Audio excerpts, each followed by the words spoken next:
Welcome to another episode of MUST-TRT, Mechanisms for Understanding the Strategies and Technique Behind Testosterone Replacement Therapy.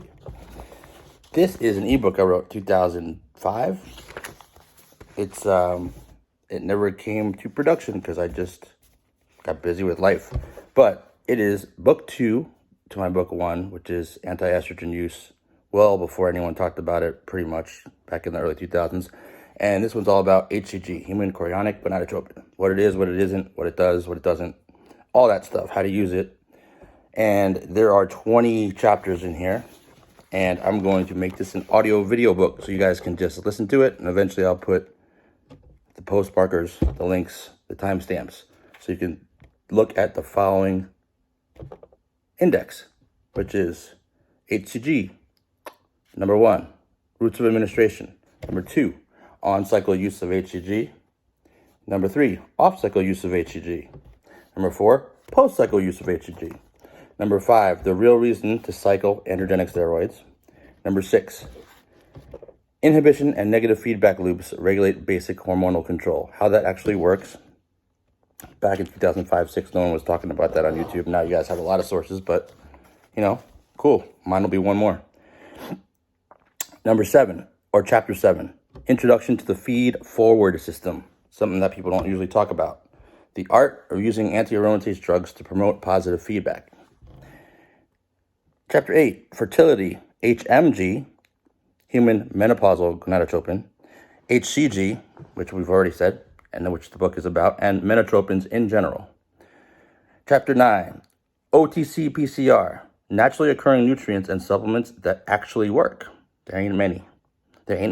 Now, there wasn't many back then.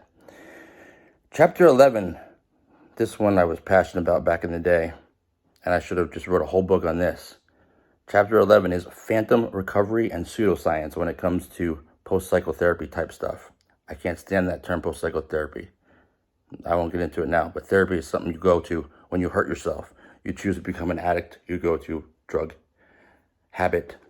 addiction therapies. You are an alcoholic, you go to therapy. You injure your leg or your arm or your shoulder, you go to therapy.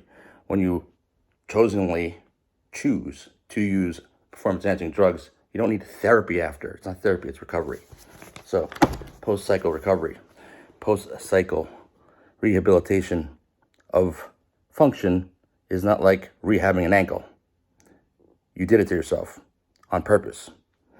Chapter 12, Aging and the Hpta, or Hypothalamic Pituitary Testicular Axis. That's also something that wasn't talked about much at all back in 2005-06 because there was no YouTube.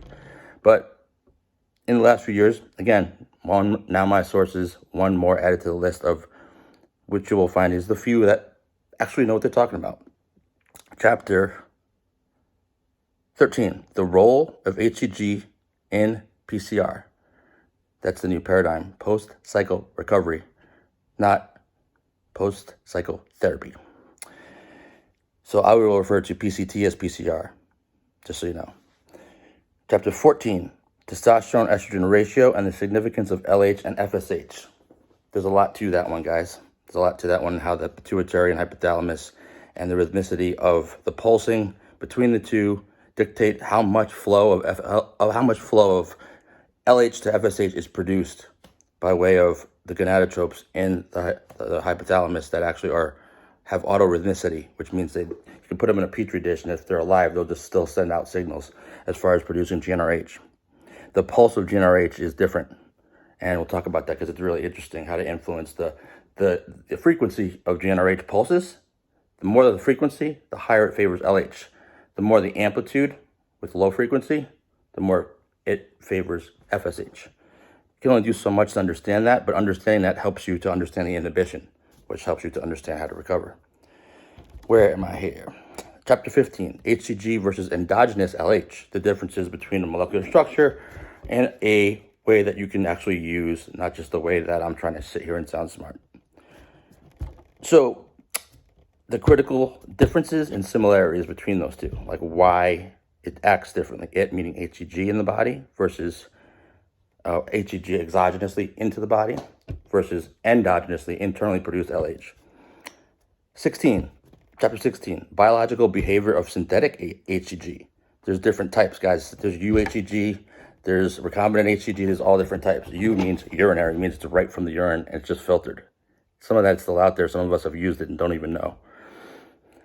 Not so cool not to know that.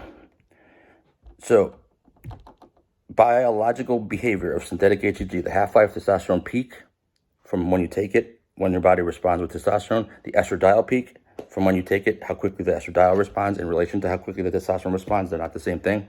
And biphasic effect of HCG, which we'll talk about the definition of. It's pretty important to understand if you're going to maximize the frequency and the dose and your regimen of HCG at any time, whether you're on cycle, off cycle, whatever the purpose.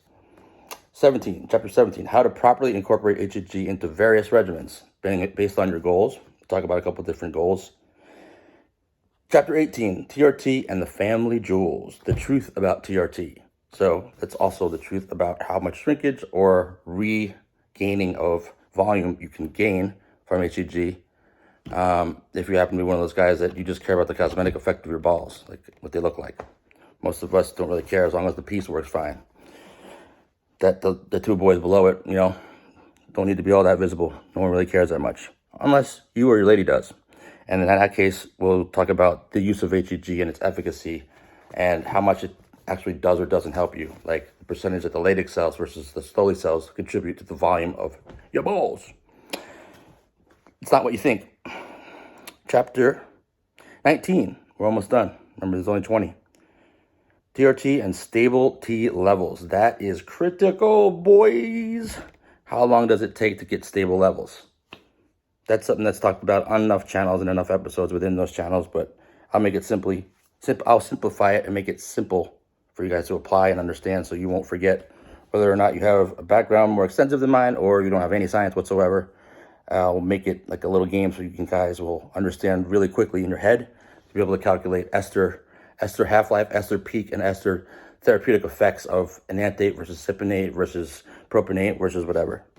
And chapter 20, summary and conclusion, the top 10 facts and figures for past, like way back in the day, like 2006 when I didn't publish this, the present, now, and the future.